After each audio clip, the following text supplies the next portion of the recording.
Well, thank you so much, Deborah. I am totally delighted to be here, and thanks to Busboys and Poets for allowing me to be here to talk with you, and of course, thanks to all of you for coming. I see a lot of friends. Some of my students are here. They've already got their grades, so nobody was threatened. Um, this is a we could spend a lot of time talking about how bad things are now, but we all know it's a terrible time for a lot of reasons, and especially for low and lower income people in our country, both directly and because of what's happened to our politics that are making matters a lot worse, both for the poor and the near poor. And as you know, it's happening at the federal level. It's happening because so many states are in deep fiscal trouble and are having to cut, sometimes more eagerly than others, but having to cut. And we're seeing Paul Ryan and his friends and colleagues in the House proposing a budget that is truly astonishing and absolutely horrible, both in terms of what it does to people at the lower end, and also the fact that it contains an incredible amount of further tax cutting at the top. Robin Hood would be turning over in his grave, I think. But the purpose of my book is to put things in a larger context, to talk a little bit, and when you have a chance to read the book, about why we are where we are on poverty, and to look ahead a little bit about what we need to do. And of course, the harder question for all of us is how we can create a politics where these issues and many others take a different turn, a better turn in our country. Ronald Reagan said that we fought a war on poverty and poverty won.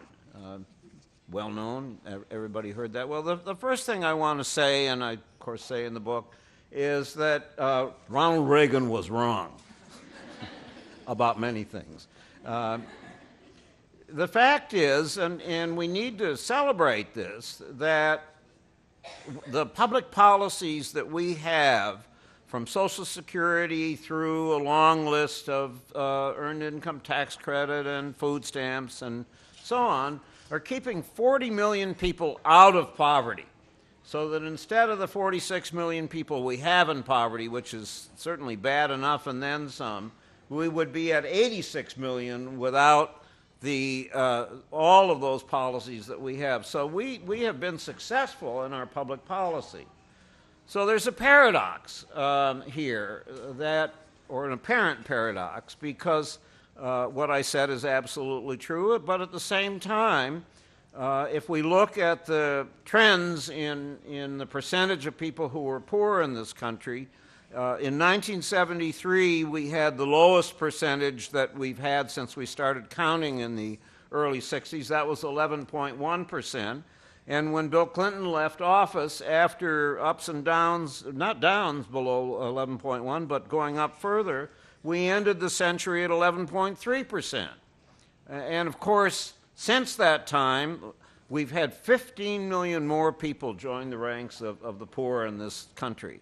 I might say parenthetically, I'm sure almost everybody knows this, but the poverty line, just so we have it in mind, is $19,000 now for a family of three. It's $23,000 for a family of four. Not a very high income to have, and a dollar above that, and you're not poor anymore. So up to 46 million, even in 2000, the same poverty rate that we had in 1973. And then on the other hand, those 40 million people who are being helped who otherwise would be in poverty. So how do those things fit together? And that's really the heart of what this book is about. So first of all, in terms of who those 46 million people are, just in a couple of words, and that is that most of them have work.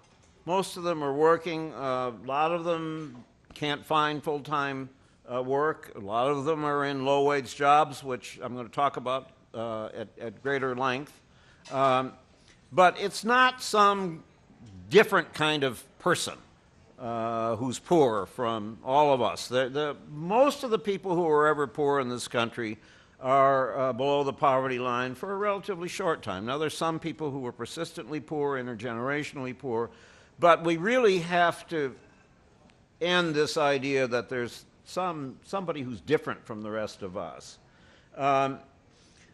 Basic point about why we have so many low-income people is because we have, surprise, surprise, so much low-wage work.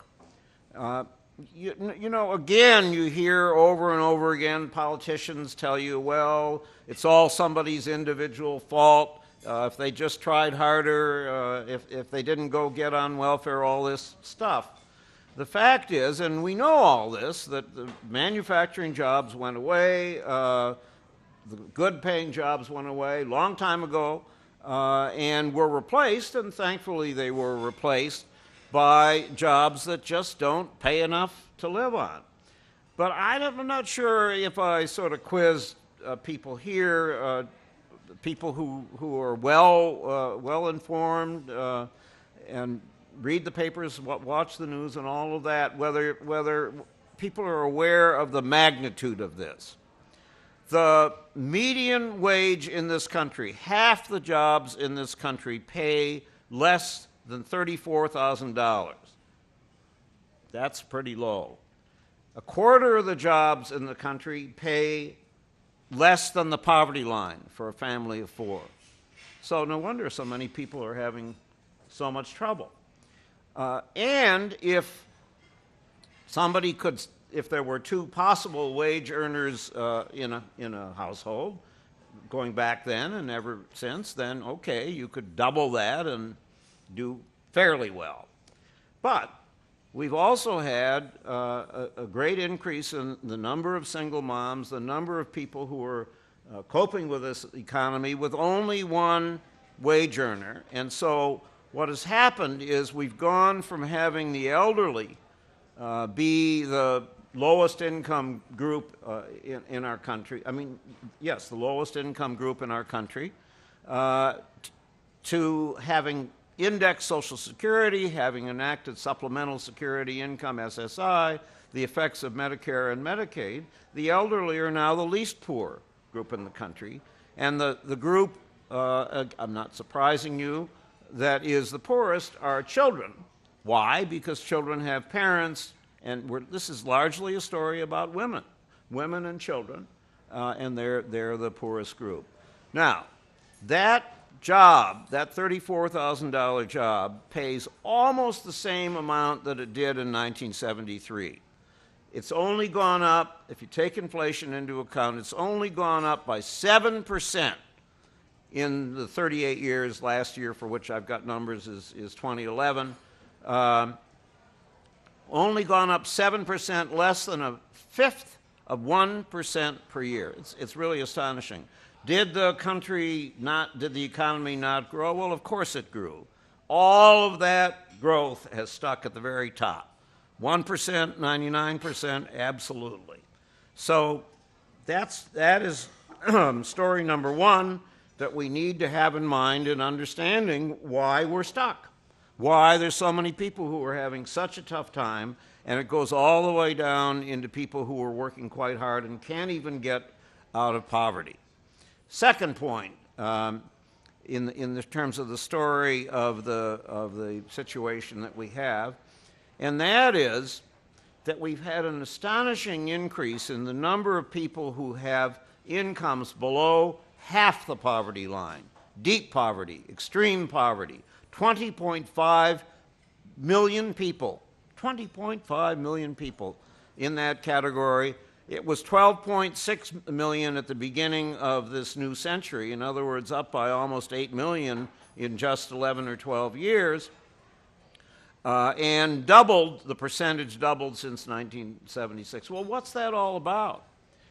It's largely about the near demise of cash assistance for mothers and children. Second story that's largely about mothers and children.